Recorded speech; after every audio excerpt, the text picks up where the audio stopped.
안녕하세요. 한빛교회 성도 여러분. 연일 여름의 열기가 느껴지는 날씨인데요. 건강하게 잘 지내고 있습니까?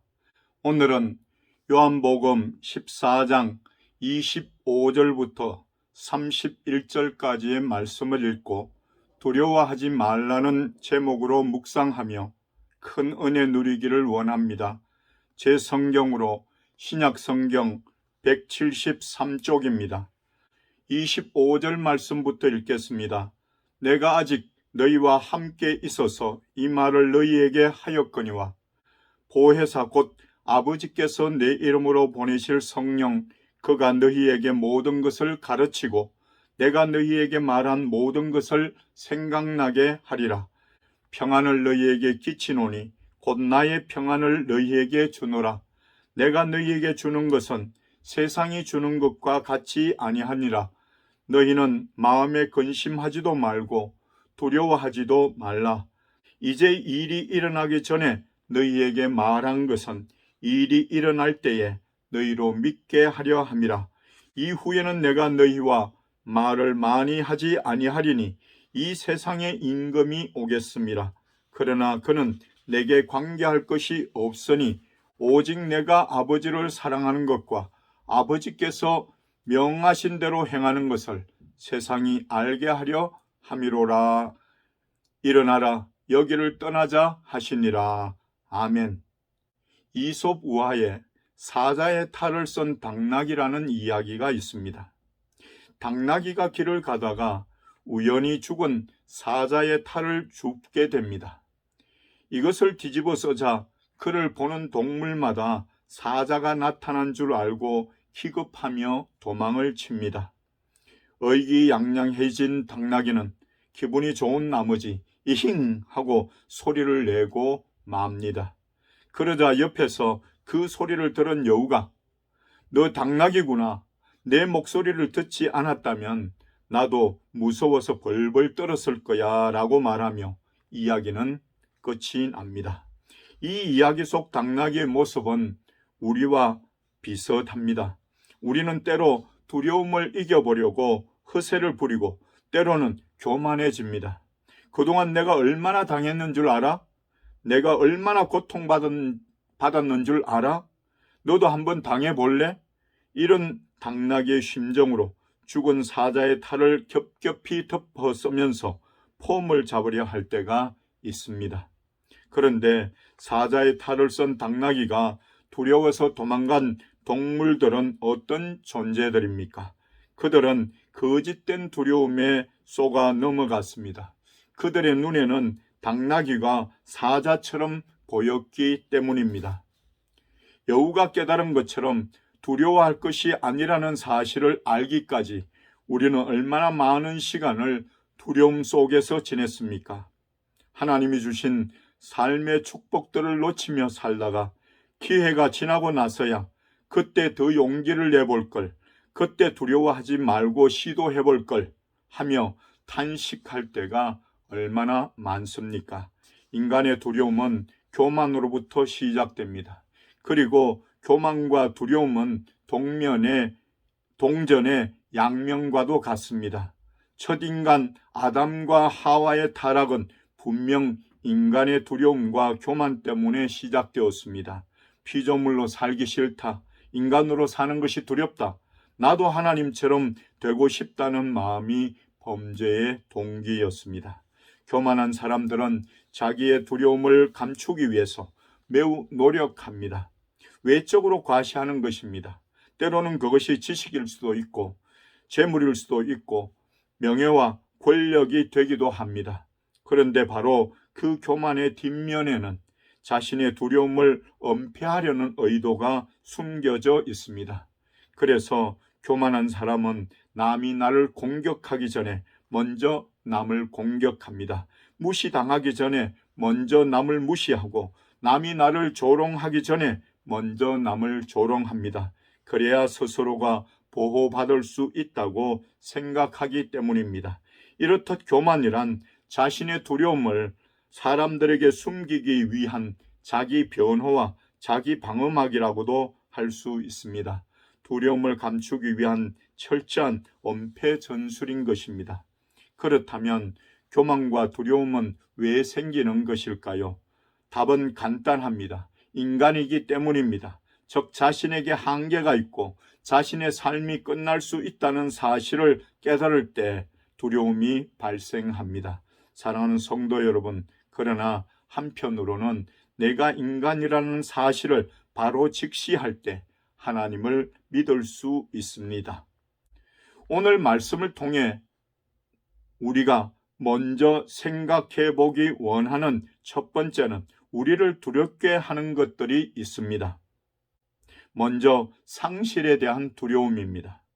사랑하는 사람들이 갑자기 나를 떠나가지는 않을까? 그래서 혼자 인생을 살게 되는 것은 아닐까?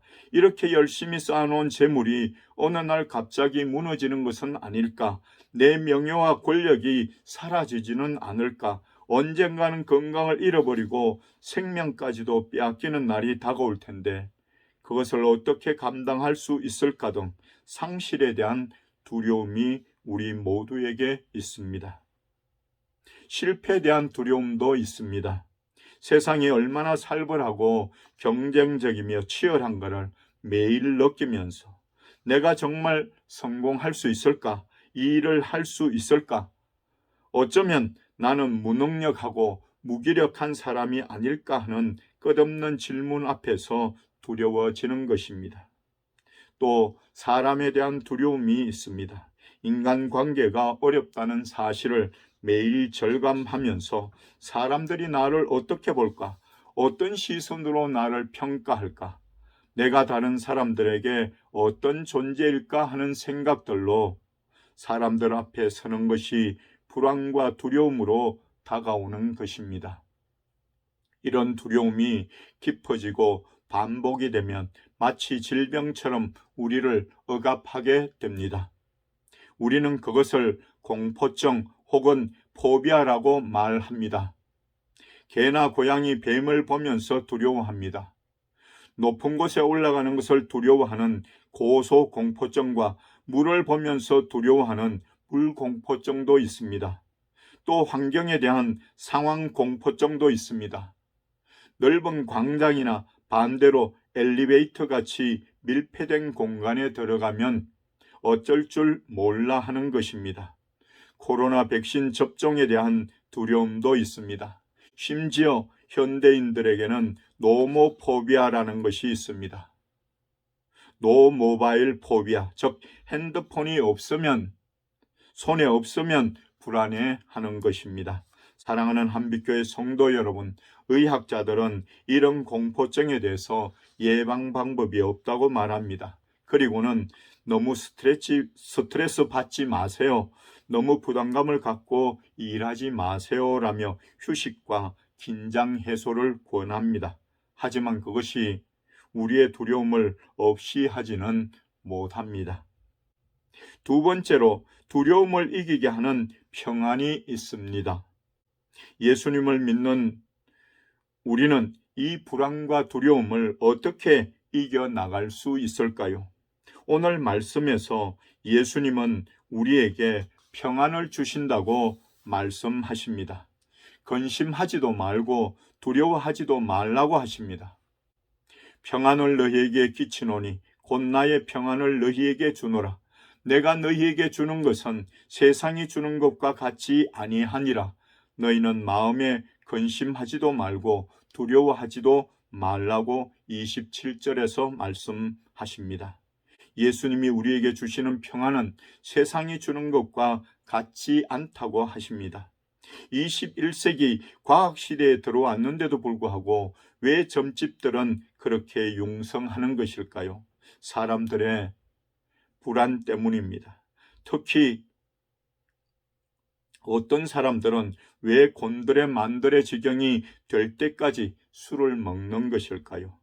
두려움을 잠시 잊기 위해서, 잠시 위안을 받기 위해서 사람들은 얼마나 노력을 합니까? 잠시 행복해지기 위해 신경 안정제를 복용하고 마약 성분의 주사를 맞으면서까지 얼마나 애를 씁니까? 얼마나 스트레스를 받으면, 얼마나 불안하면, 얼마나 두려움에 사로잡혀 있으면 그렇게 할까 싶습니다. 예수님은 세상에 거짓 평안을 추구하지 말라. 내가 너희에게 참된 평안을 주겠다고 말씀하십니다. 예수님의 평안을 주신다는 것입니다. 예수님이 우리에게 평안을 주시는 방법은 무엇일까요? 진정으로 두려워해야 할 것을 두려워함으로써 거짓 두려움을 물리치라는 것입니다. 조금 어려운 말로 말하자면 절대자이신 하나님만을 두려워함으로써 세상의 헛된 두려움에 빠지지 말라는 말씀입니다. 두려움을 이기려면 그렇게 해야 합니다. 하나님의 말씀으로, 예수님의 눈으로 세상 것들을 상대화하기 시작해야 합니다. 왜 그렇습니까? 하나님만이 창조주이시기 때문입니다. 하나님만이 우리에게 구원을 주시는 분이십니다. 하나님이 생명이시고 하나님만이 우리를 자유롭게 하시는 분이시기 때문입니다. 사랑하는 한빛교회 성도 여러분, 예수님이 우리에게 세상과 다른 참된 평안을 우리에게 주신다고 말씀하십니다. 참 좋으신 하나님의 전능하심과 사랑하심을 믿을 때 우리는 평안을 누리며 두려워하지 않을 수 있다는 사실을 반드시 기억하시기 바랍니다. 마지막 세 번째로 하나님에 의해 나를 규정하는 것이 바로 믿음이라는 것입니다. 우리의 두려움은 어디에서부터 발생하는 것일까요?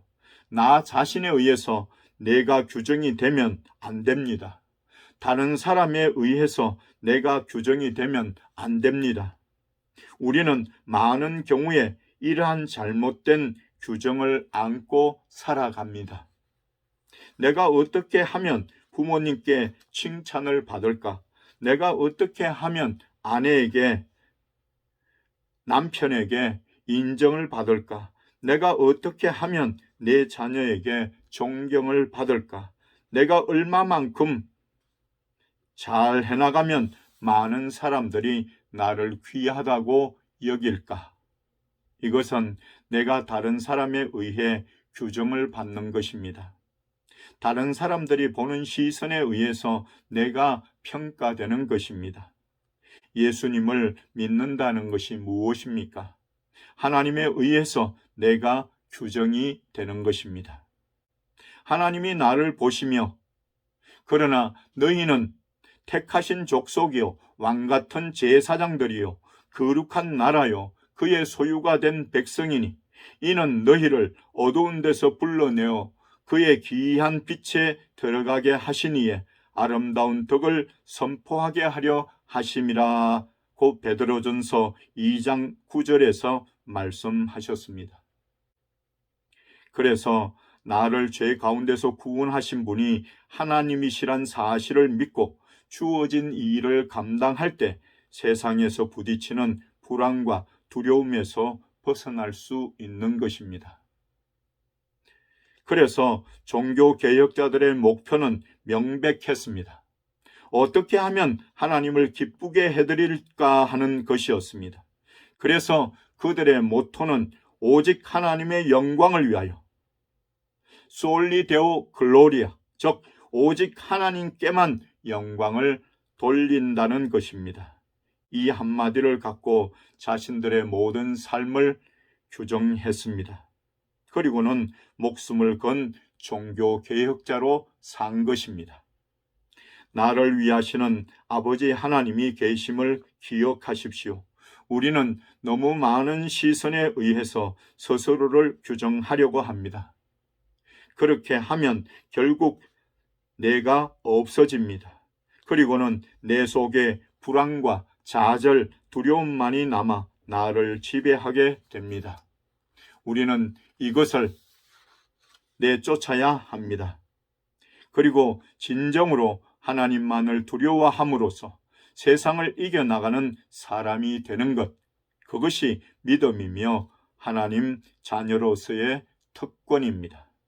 하지만 예수 믿는다는 우리도 얼마나 자주 넘어집니까? 그래서 예수님은 오늘 제자들에게 말씀하셨습니다. 보혜사 곧 아버지께서 내 이름으로 보내실 성령, 그가 너희에게 모든 것을 가르치고 내가 너희에게 말한 모든 것을 생각나게 하리라고 26절에서 말씀하십니다. 예수님이 가시면 성령을 보내시겠다는 것입니다. 위로자를 보내주신다는 것입니다. 그 성령님이 하나님의 말씀을 생각나게 하고 모든 것을 가르쳐 줄 것이라는 겁니다. 예수님께서 하신 말씀을 기억하게 한다는 것입니다. 사랑하는 한빛교회 성도 여러분, 무엇이 우리를 두렵게 합니까? 내가 누구에 의해서 규정받고 있습니까? 로마서 8장 31절에서는 만일 하나님이 우리를 위하시면 누가 우리를 대적하리요라고 말씀하십니다. 2021년의 남은 날 동안 내가 전능하신 하나님 아버지 앞에 있습니다. 예수님 평안을 주시옵소서, 성령님 말씀을 생각나게 해 주시옵소서라고 기도하며 내게 주어진 삶을 주님과 더불어 두려워하지 말고 담대하게 살아가시는 주님의 복된 자녀들이 다 되시기를 예수 그리스도의 이름으로 간절히 축원드립니다. 아멘. 기도하겠습니다. 하나님 아버지, 감사합니다. 한 주간 동안도 저희들을 지켜주시고 주의 날, 복된 날에 저희를 불러 모아 주셔서 하나님께 예배드리게 하심을 감사드립니다. 이 시간 모든 영광을 하나님 앞에 드립니다. 하나님, 이 예배를 통해서 영광 받으시고 저희를 긍휼히 여기시고 예배하는 한 사람 한 사람 만나 주시사 각자에게 필요한 은혜로 채워 주시옵소서. 우리가 날마다 살아갈 때 인간으로서 느끼는 두려움을 떨쳐버리고 주님이 주시는 평안을 누리며 승리하는 삶을 살 수 있도록 주장하시며 인도하여 주시옵소서. 삶에 필요한 지혜와 능력도 더하여 주시옵소서. 또한 우리의 가정과 가족들에게도 동일한 믿음과 은혜를 베풀어 주셔서 각종 재난과 질병으로부터 지켜 주시고 승리하는 삶을 살 수 있도록 은혜를 베풀어 주시옵소서. 우리들 중에 연약한 성도가 있습니까? 하나님, 전능하신 능력의 팔로 붙드시고 일으켜 주시고 깨끗하게 회복시켜 주시옵소서. 오늘도 하나님 앞에 10분의 1을 드리는 성도가 있습니다. 하나님의 명령을 따라 드리는 그 예물과 그 손길 위에 하나님 축복하여 주시옵소서. 또한 하나님 앞에 나올 때마다 예물을 준비하여 드리는 귀한 성도들을 기억하시고 그 삶에 함께 하시며 크신 은총을 베풀어 주시옵소서. 예수 그리스도의 이름으로 간절히 축복하며 기도드립니다. 아멘. 이제는 우리 구주 예수 그리스도의 크신 은혜와 하나님 아버지의 크고도 놀라우신 사랑하심과 성령님의 충만 역사 위로 교통하심이 오늘도 하나님 앞에 나와 진정으로 예배드리는 귀한 성도들과 저들의 가정과 가족들과 이 838 대대와 그리고 이 나라 이 민족 위에 지금부터 영원토록 함께 있을지어다. 아멘.